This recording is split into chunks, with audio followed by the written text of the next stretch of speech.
Lord, as your sons and your daughters, we come and we say, Lord, here's our hearts. Speak what is true. Thank you that you have taken us, Lord, from being sinners and you made us saints. And thank you, God, that your work in us, Father God, it is finished in heaven, but on earth you're not done with us, that you're forming us, that you're shaping us. And thank you, God, that today we are loved and we are embraced by our Father. Vader God, dankie Abba. Dankie soos wat ons vandag Vadersdag vier, Here. Kan ons U vier, Here. Maar Here, dankie, soos wat Brett gesê het, Here, U glimlag op ons vandag. U glimlag op U kinders en U is so trots op U familie. Ons sê vir U so dankie, Jesus. Dankie vir die kruis. Dankie vir die vryheid wat ons het. Dankie vir die vreugde wat ons het, Here. Dankie dat ons aangeneem is in U familie. Ons loof en prys U naam. Wat 'n voorreg, Here, om U te kan aanbid. Wat 'n voorreg, Here. En Here, ons bring ons harte na U toe, wat baie keer so deceitful is, Here. En ons vra, Heilige Gees, draai elke krieseltjie daarvan, wat nog gefragmenteer is, en wat by ander altaars aanbid na U toe. Want U is die enigste een wat waardig is, Here, om aanbid te word. Ons erken vandag, Here, ons harte het U nodig om genesing te bring, vryheid te bring, vreugde te bring, vrede te bring, en dit te draai, alles na U toe, Here. Ons gee ons gedagtes vir U, ons gee ons krag vir U, Here. Gebruik dit tot eer en verheerliking van U naam. En U kerk bid dit in die magtige naam, almagtige naam van ons Here Jesus Christus. En God se mense sê, Amen.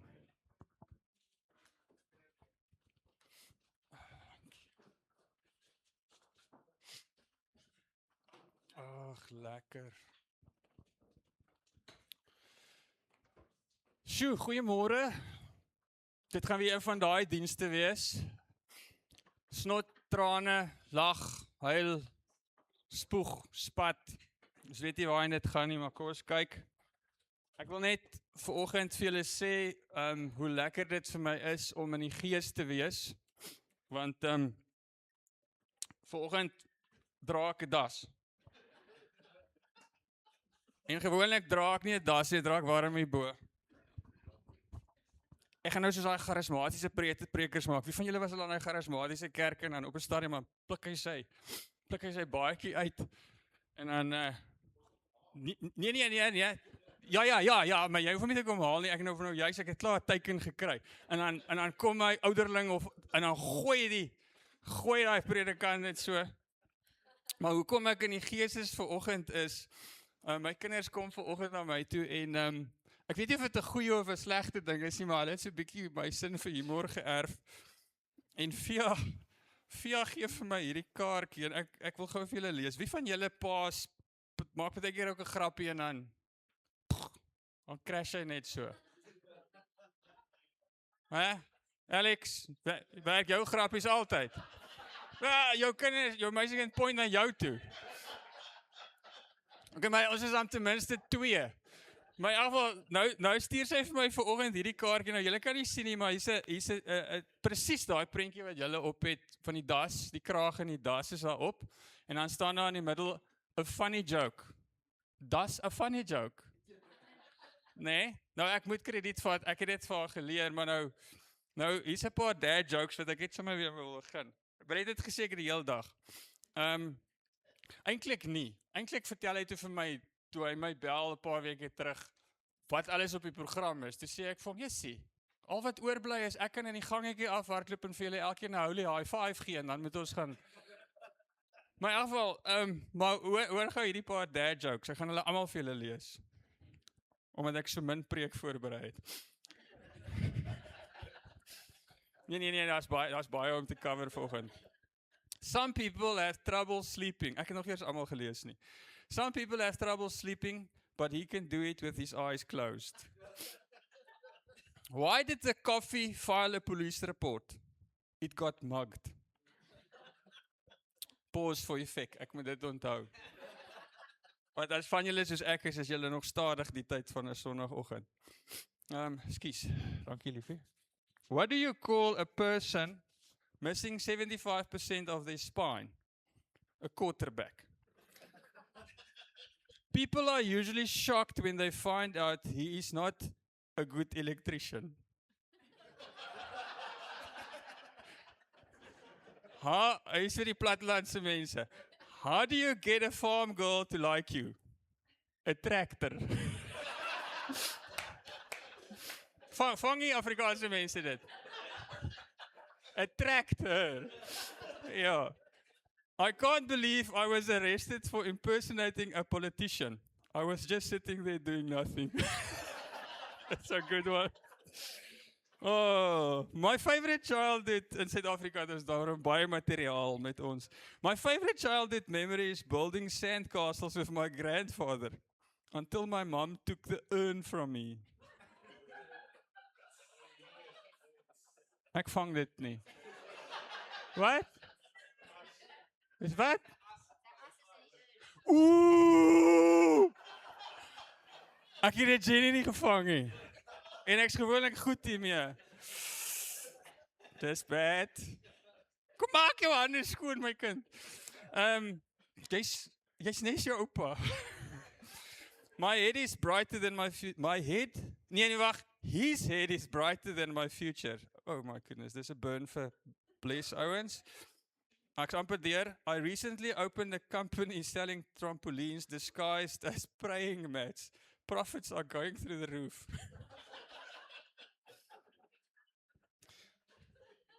En dan het sy, ja, dit is my grappie, die dan sy net hier geskryf, das hy. En agterop het sy 'n prentjie, waar sy my persoonlike briefie geskryf het, daar staan so 'n stokmannetjie met 'n koffie in die hand, das my pa. En toe ek het nou kry, toe dink ek by myself, maar ek gaan 'n das aantrek en dan gaan ek vir julle soos en sê, ek het gedog vandag is Vadersdas. Daar sê, nee, okay, goed. Daai het net so 'n bietjie gecrash and burn. Luister, ek het vanoggend net een slide. Dankie hiervoor. Wie so kreatief? Dis goedkoop maar kreatief. Ons het dit amazing. Dit is so oulik. Ek het dit nog nooit gesien nie. Lekker. Ek gaan dit begin eet as ek moeg raak. Ek het net een slide vanoggend. Julle kan hom opgooi.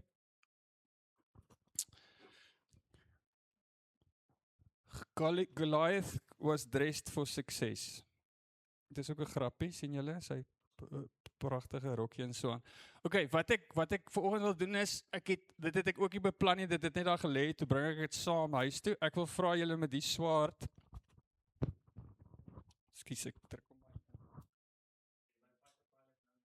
Ja, net ek hom nodig, maar julle hoor my lekker. Cool swaard, hè? Dit is baie mooi swaard, né? Okay, ek gaan hom terugsit in sy sheath. Maar ek los hom so, gee hom weer vir die prop carrier. Okay, so wat ek wil hê is, daai swaard met terwyl ek preek met deur julle almal gaan. Julle kan hom, Julle kan hom uithaal. Ja, julle moet dit doen. Uithaal, terugsit. Moenie jou vrou se kakebeen afslaan nie. En moenie die ou langs jou raak steekie, maar ek wil hê julle moet daai hef vasvat, voel hom lekker, né?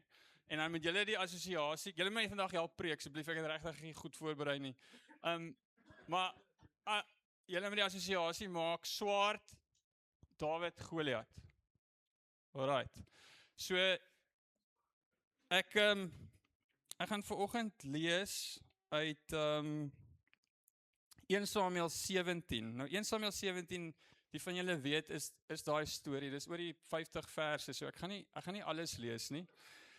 En ek het, toe ek het lees, toe besef ek hierdie week, dat, jy weet, baie keer hoe jou kinderbybelstories het 'n impak op jou, maar dit het te 'n groot impak op jou, so jy lees nie alles raak nie. Jy dink jy ken die storie, maar jy ken nie die storie, en as jy soos ek is, wat bietjie Leon Schuster beding is, was toe jy 'n kind was, het jy nou nog daai teologie ook om uit te werk.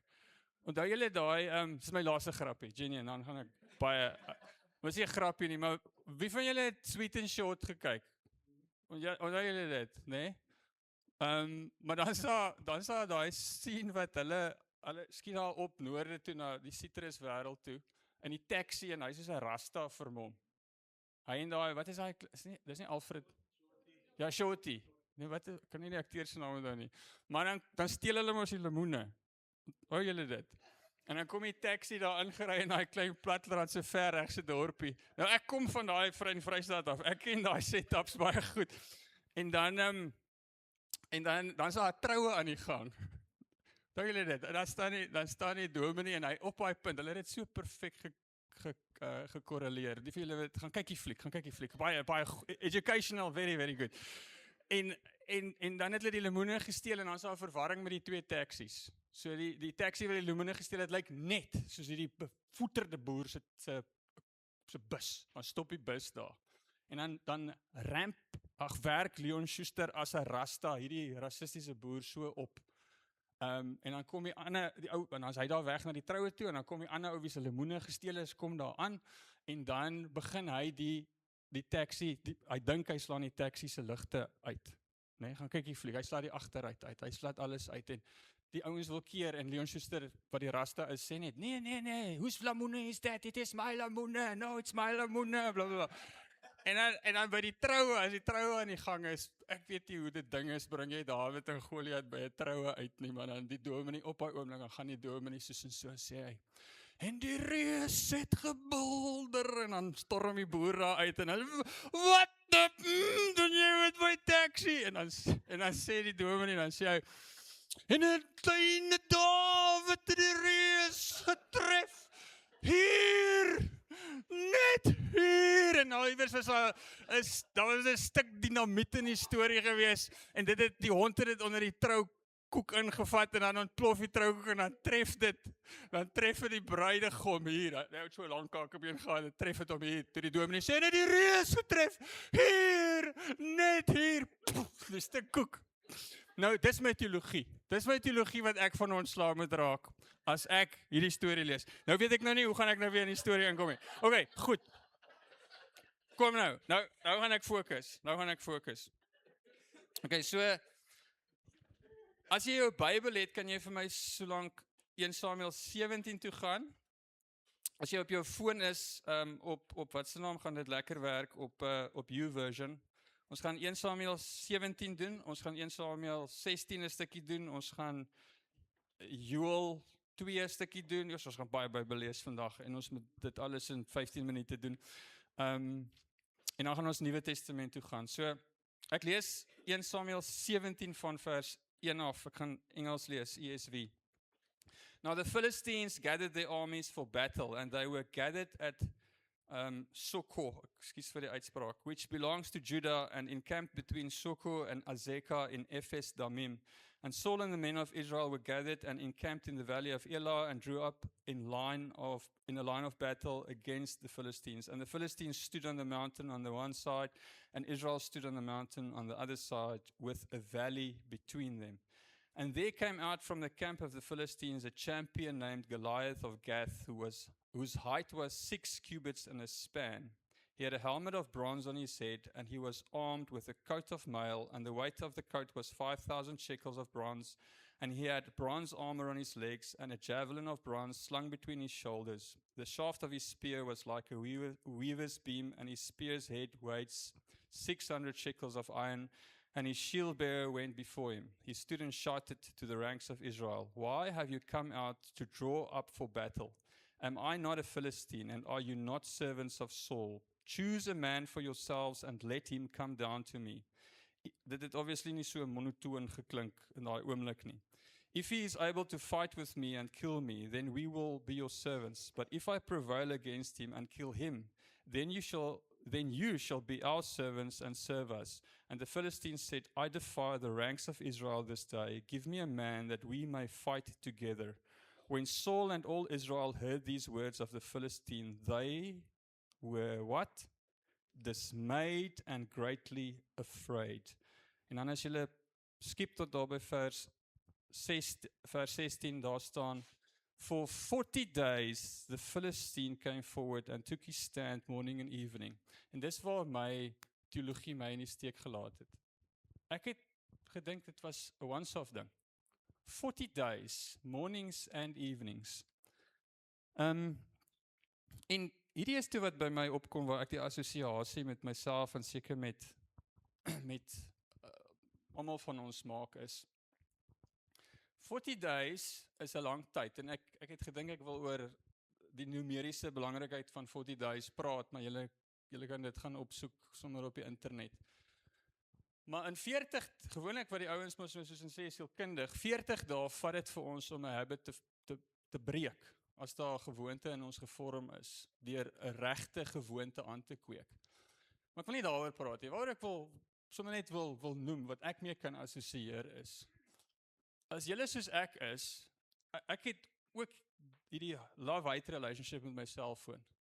Maar baie keer in die oggende, foon op, lees die nuus. Wat doen ek laaste ding voor ek gaan slaap in die aande? Jesus, miskien het daar iets verander in die wêreld. Kom ek gaan lees weer die nuus. En dis 'n habit by my, al seker vir meer as 40 dae.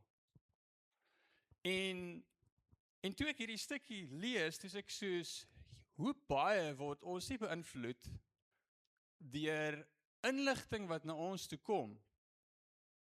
Dis baie keer nie eers 40 dae se inligting nie, maar ons het hierdie gewoontes wat ons vorm, wat ons siele vergiftig en vertroebel, en ons kom dit nie eers agter nie. Maar dit maak nie saak nie, dis die een ding wat ek sommer net so gevoel het, ek wil net daar uitsit, is dat ons word gebombardeer met nuus en inligting, gedagtes, ek praat nie net van die wêreld nie, ons weet ons stryd is teen geestelike goed, ons stryd is teen ons eie vlees, die wêreld en die duiwel, in watter vorm of pakkie dit ook al na jou toe kom. En ek dink by myself, hoeveel negativiteit kom na ons toe? En dan wat doen ons daarmee as ons nie toegerus is nie? Ek stuur daai swaard met 'n rede om, ek weet nog nie wat die rede is nie. Maar jy word so beïnvloed dat jy kom gereeld op daai plek wat sê, I am afraid and dismayed.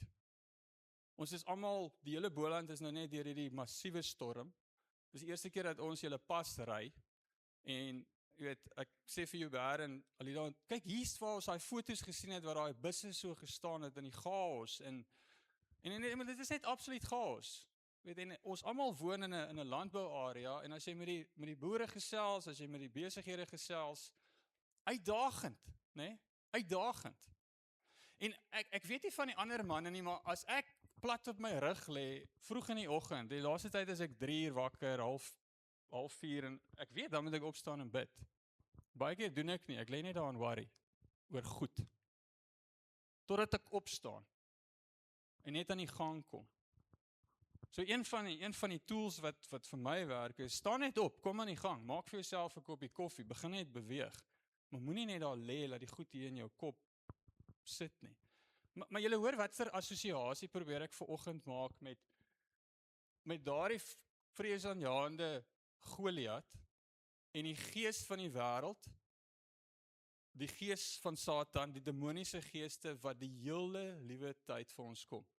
Jy is konstant in 'n oorlog, of jy dit nou wil erken of nie. Dit is net so, it's your given. Jy is konstant in 'n oorlog. Nou daar is die slegte nuus, dis al wat ek vanoggend vir julle wou sê. Ek het gesien daar's 'n tent opgeslaan. Wat eet ons? Wou jou Beryl weet vandat ons hier aangekom het. Sê weer? Weet ons nie. Jy sien mense, julle toilette werk nie, daar sê kos om te eet nie. Sê nou maar net, dit was dit. Sê nou maar, dit was dit. Amen. Ons is klaar, ons gaan nou eet. Wat 'n amazing boodskap. Het ek nou vir julle al die pad van Woester af gebring.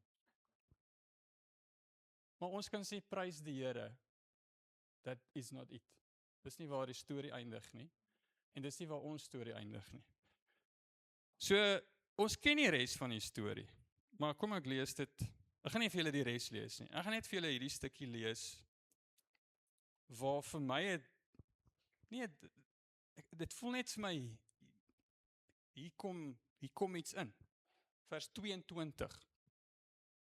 And David left the things in charge of the keeper of the baggage.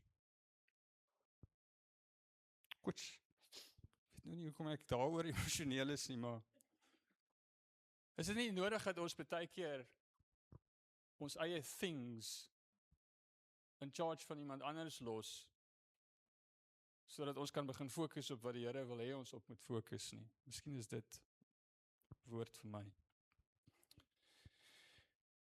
And David left the things in charge of the keeper of the baggage. And he ran to the ranks and went and greeted his brothers. As he talked with them, behold, the champion, the Philistine of Gath, Goliath by name, came up out of the ranks of the Philistines and spoke the same words as before, and David heard him. All the men of Israel, when they saw the man, fled from him and were much afraid. And the men of Israel said, have you seen this man who has come up? Surely he has come up to defy Israel. And the king will enrich the man who kills him with great riches, and will give him his daughter and make his father's house free in Israel. Ek gaan vinnig net deur die volgende gaan. Dieselfde boodskap kom na Dawid toe. Hy kry ook daai nuus op sy selfoon.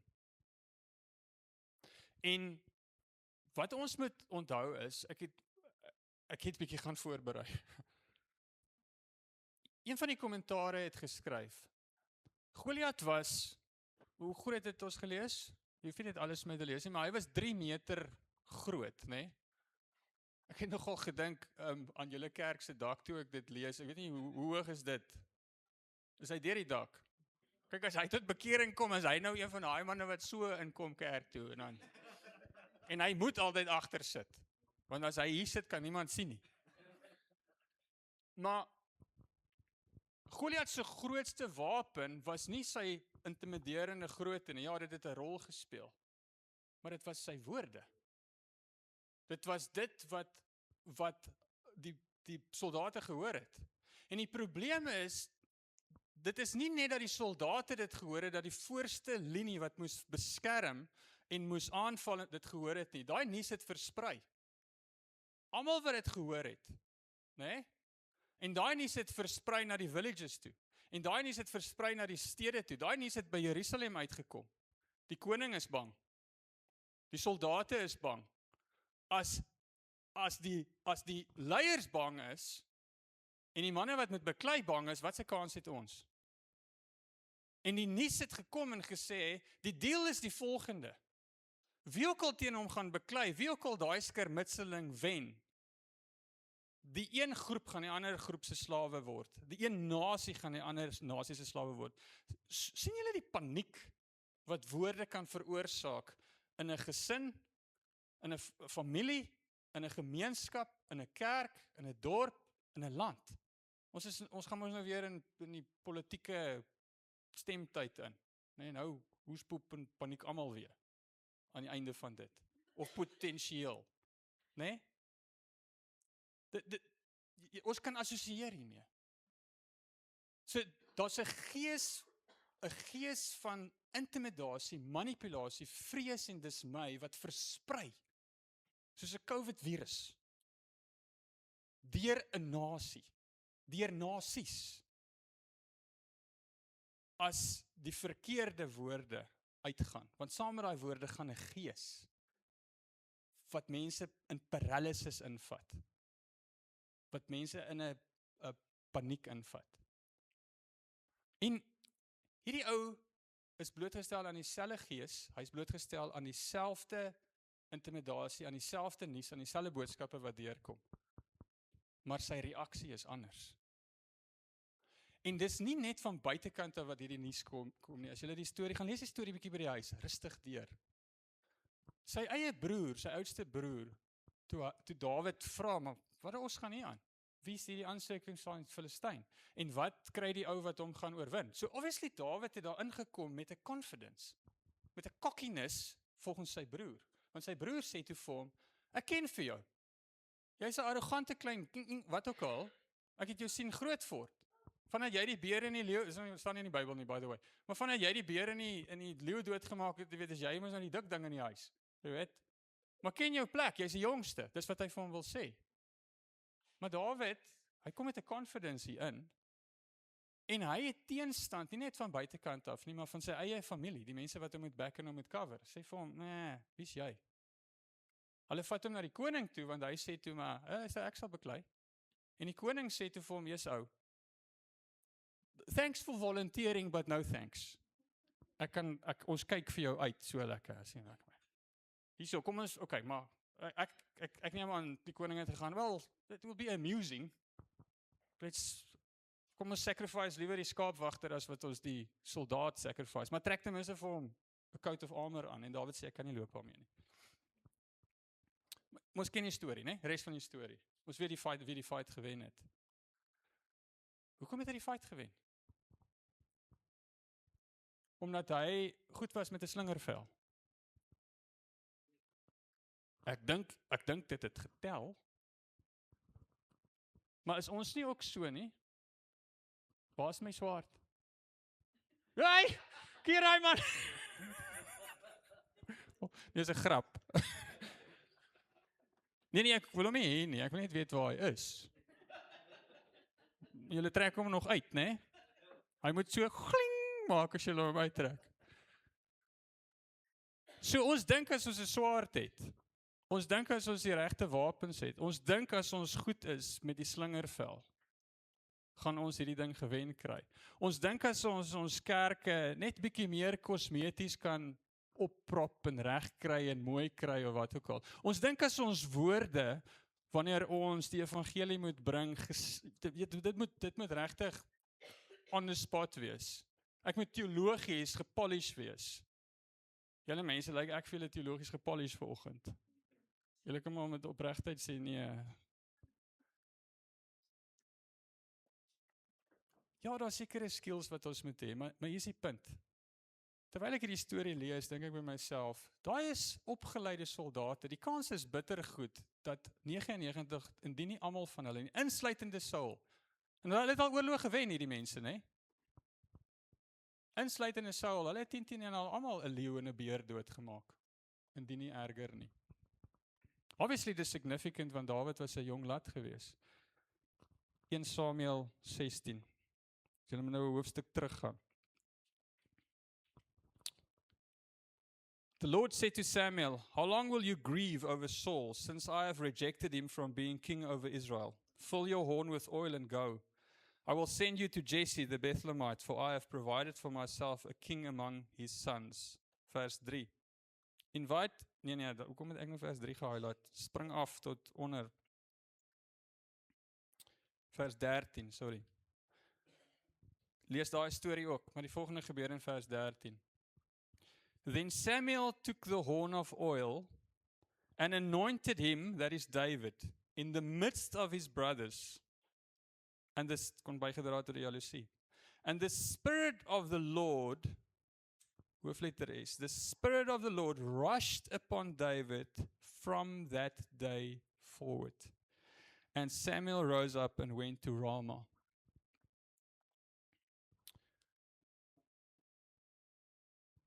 Is daai selfde Heilige Gees vanoggend in hierdie kerk?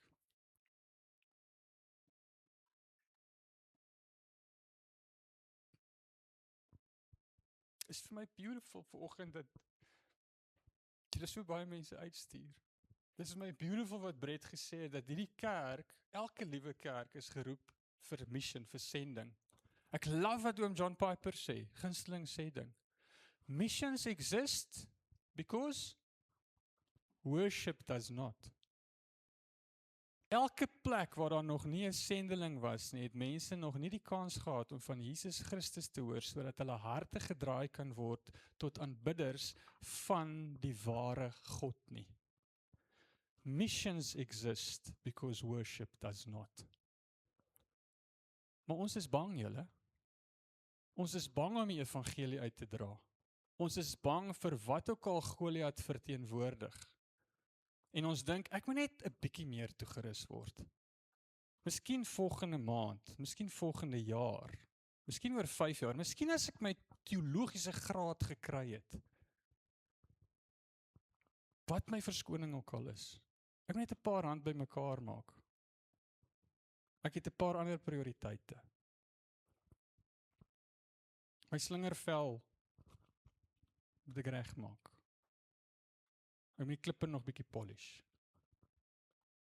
Maar ek sê nou vir julle, Dawid het die skill gehad, en ek dink Dawid is 'n man van karakter en inbors, maar hierdie was die verskil.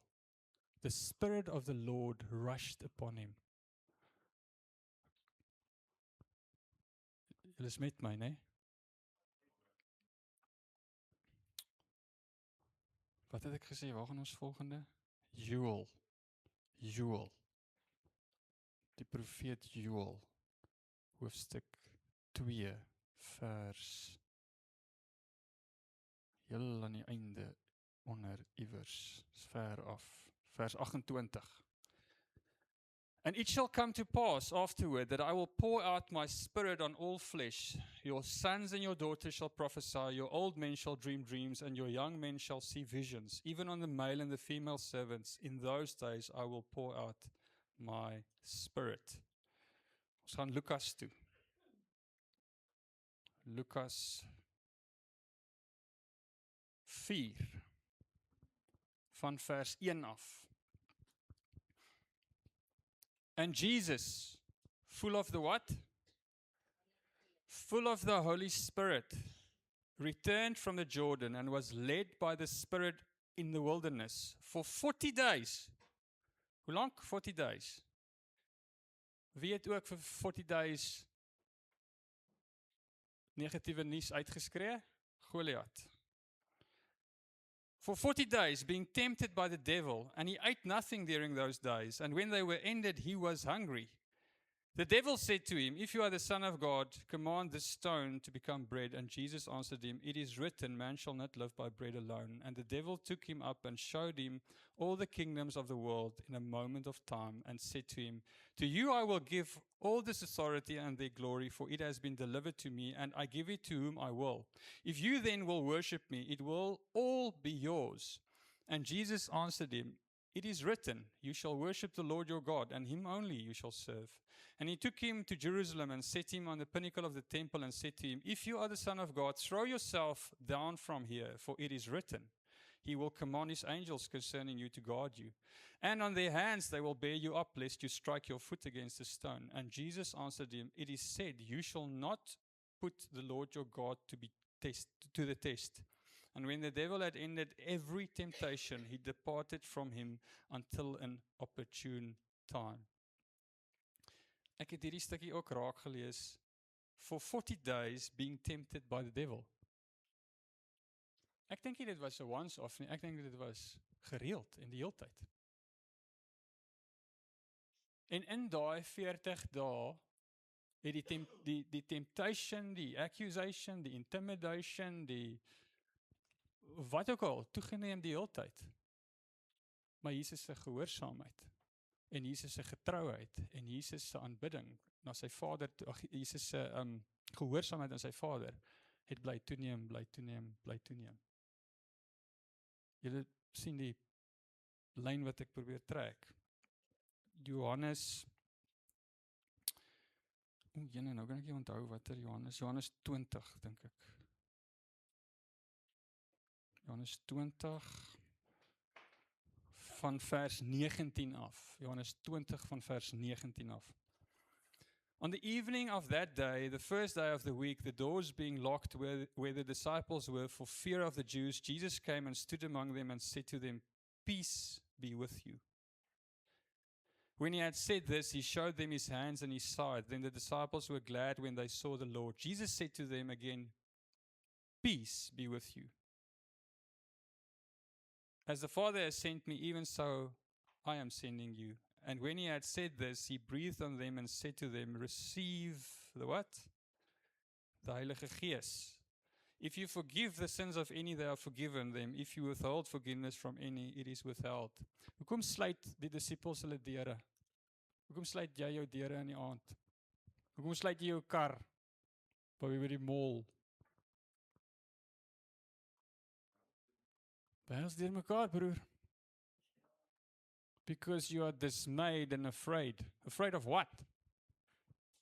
Hulle gaan inbreek, my goed vat, gaan my kom vermoor in my bed, gaan my kom seermaak in my huis, Was die lot bang? They were afraid. Wat is die eerste woorde wat Jesus kom sê? Peace to you. Vrede vir julle. Yes, ek dink net as Jesus dit sê, anderster storie. As net iets van 'n seun met 'n swaard in sy hand. Vanoggend my swordbearer, toe ek sê, luister, bring daai swaard. Beld los, aan die broek vas. Bakkie toe. My swaard kos help. Ek sê vir hom, is moeilik om 'n bakkie te bestuur met 'n swaard. Dis heel lastig in die pad. Vrede vir julle, sê Jesus vir ons.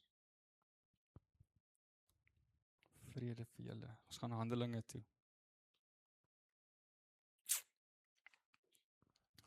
Handelinge 1.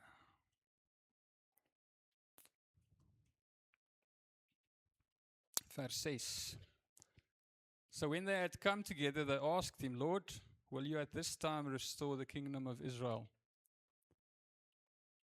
So hulle het 'n verwagting van die Here dat hy die koninkryk moet kom vestig in Israel. Hoekom?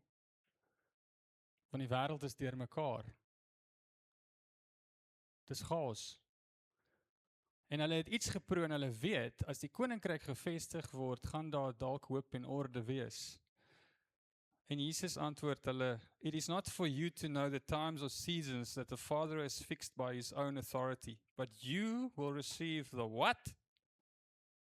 You will receive power when the Holy Spirit has come upon you, and you will be my witnesses in Jerusalem and in all Judea and Samaria and to the ends of the earth. And when he had said these things, as they were looking on, he was lifted up, and a cloud took him out of their sight. Spring sommer na die volgende hoofstuk toe. Vers 1. When the day of Pentecost arrived, they were all together in one place. And suddenly there came from heaven a sound like a mighty rushing wind, and it filled the entire house where they were sitting. And divided tongues as of fire appeared to them and rested on each one of them. And they were all filled with the Holy Spirit and began to speak in other tongues as the Spirit gave them utterance. En dan die laaste stukkie wat ek wil lees. Dan gaan ek begin klaarmaak. Handelinge 4. And as they were speaking to the people, the priests and the captain of the temple and the Sadducees came upon them, greatly annoyed because they were teaching the people and proclaiming in Jesus the resurrection from the dead. And they arrested them and put them in custody until the next day, for it was already evening. But many of those who had heard the word believed, and the number of the men came to about 5,000. On the next day, the rulers and elders and scribes gathered together in Jerusalem with Annas the high priest and Caiaphas and John and Alexander and all who were of the high priestly family. Dis die mense wat vir Jesus vermoor het, onder andere. Ons het ook. Ons sonde het hom doodgemaak. And when they had set them in the midst, they inquired, by what power or by what name did you do this? Okay, so hierdie is na die, dit is die genesing van die blinde man. Then Peter filled, of is it die lam man? Then Peter filled with the Holy Spirit said to them, rulers of the people and elders, if we are being examined today concerning a good deed done to a crippled man, by what means this man has been healed, let it be known that to all of you and to all of the people of Israel that by the name of Jesus Christ of Nazareth, by whom you crucified, whom God raised from the dead, by him this man is standing before you. Very well. Selfe Heilige Gees is op Petrus. Dit was dieselfde Petrus wat vir Jesus verloon het. Dis dieselfde Petrus wat 'n coward was, wat boldly nou staan en die evangelie verkondig. En dis my bemoediging wat ek vanoggend wil sê is, dis dieselfde duiwel, dis dieselfde vlees waarmee ons sukkel, dis dieselfde wêreld waarmee ons sukkel. Maar dis dieselfde Heilige Gees wat vir ons beskikbaar is om elke vorm van intimidasie, elke vorm van vrees, elke ding wat jou laat voel, I am dismayed and very afraid, teen te kan staan. Ek en jy het net soos Dawid die vermoë om gesalf te wees onder die Heilige Gees en die atmosfeer van vrees wat daar is te breek. Maar dis die evangelie van Jesus Christus wat eers gepreek moet word om dit te breek. In die Ou Testament was dit extraordinary, as hulle daai konings gesalf het en die priesters vir die gees om op mense te kom. In Pentecost, Jesus het dit kom oopbreek en gesê, dis nou natural vir die kerk. Dis beskikbaar vir elkeen van ons, maar ons moet dit steward. Ek moet tyd saam met die Here spandeer. Hoekom lees jou Bybel, bid elke dag? Hoekom? Ek weet, my voorouers het dit so gedoen. Tradisie dikteer dat ek dit moet doen. Kom kerk toe en kom aanbid saam met die boeties en sissies. Do not neglect the fellowship of the saints. Hoekom? Wel heel eerste, want God is waardig. God verdien om aanbid te word. Maar elke liewe keer wat ons nou doen, is daar iets wat in ons binnekant en in ons harte gebeur. Ek weet nie hoe mense die wêreld ingaan, sonder dat ons nie vol en vars is van die Heilige Gees nie. Ek weet nie hoe funksioneer ons in ons besighede, op ons plase, in ons skole, waar ook al, op die sportveld, wherever, sonder dat die Heilige Gees ons help. 'n Laaste dingetjie wat ek net wil sê, en dan gaan ons 'n liedjie luister. Hierdie selfde Dawid, vol van die Gees, verloor fokus. Hy gaan nie oorlog toe nie. Hy gaan staan op die dak, hy haal sy selfoon uit, hy begin bietjie nuus lees, daar's 'n advertensie oor, so lyk die aktrise in haar bikini. Nee, hy gaan nie nou dit kykie. Maar weet hy gaan loer.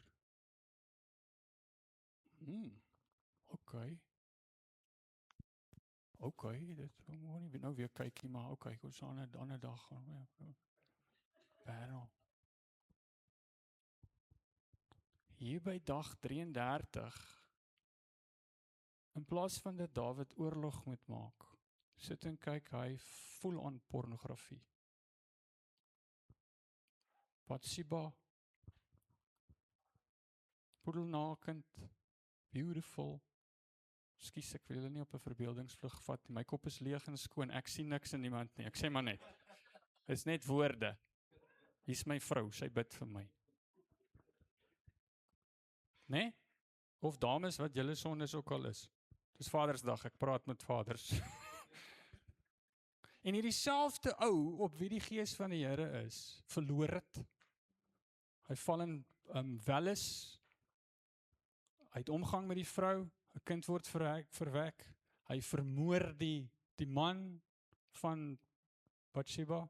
Nee, julle weet dit. Hy het die man laat vermoor in die oorlog. En dan vir langer as 9 maande probeer hy dit opcover. Of mense het seker geweet, maar wat ons, ek is die koning. Ek is die koning. Wat ons, gaan julle nou aan my doen? So dit moes langer as 9 maande gewees het, want die kind is gebore. Toe kom die profeet Nathan.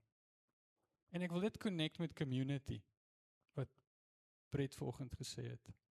Accountability and community. As jy die Goliaths in die wêreld wil oorleef, kan jy dit nie op jou eie in isolasie doen nie. Lone wolves will survive for a little while, but men are formed. People are formed in community. Our characters are formed in community. En die profeet Nathan, hoe sê mens Nathan? Nathan in Afrikaans. Nathan vat vir Satan! Rymelarij, dis hoe jy jou Bybel onthou. Onthou ek nou 'n grappie oor, nee, fokus Riek, maak klaar. Vertel dit by die tent. Nathan kom, hy konfronteer die koning, né? Wat gee jou die guts om die koning te konfronteer? Die profeet is ook gesalf. Die Heilige Gees kom en hy sê vir hom, en hy gaan lees Psalm 51, waar Dawid repent nadat Nathan hom gekonfronteer het. En die verskil tussen Dawid en Saul was die volgende. Saul het homself probeer verdedig. Hy het 'n klomp verskonings uitgedink. Dawid se woorde, en ek het dit hier neergeskryf, is in Psalm 51. Psalm 51 van vers 11 tot 13. So party mense het teen gedink, wel, ons gaan die ou ook verloor. Hy sal vir so lank probeer hy die sonde opcover. Almal weet dit al. Dis al die koerante vol, almal cover dit op, maar hy is in denial. En eventually kom Dawid en hy besef, I messed up. En hy confess sy sonde. Laasweek vir ons gemeente gesê, confession, belydenis, is nie bieg nie. Confession is when you agree with the truth of God and you stop defending yourself. You humble yourself and you say, Lord, I messed up and I'm owning my mess. En dis vrees en dismay wat maak that we do not want to owe our mess. Nee? We would rather cover it up en loop met daai sonde van ons vir maande en vir jare en dit verteer ons en vreet ons op. Maar Dawid, hy het tot sy sinne gekom. There was consequences, maar hoor hierdie, vers 11. Cast me not away from your presence and take not your Holy Spirit from me. Just dis mooi. Take not your Holy Spirit from me. Restore to me the joy of your salvation and uphold me with a willing spirit. En hoor dan die missionary, die sendeling. Then I will teach transgressors your ways and sinners will return to you. Dit is vir my so mooi. Dat hy weet, ek het die gees van die Here op my lewe nodig, as ek die bonatuurlike lewe as 'n Christen wil leef. Ons weet nie wat ons het nie. Dis hoekom jy jou Bybel moet lees, dis hoekom jy moet bid, dis hoekom jy moet uitroep na die Here, dis hoekom jy moet confess, dis hoekom jy moet repent, confession open the doors to repentance, honest confession, voor die Here en voor mekaar. And we need one another to point out one another.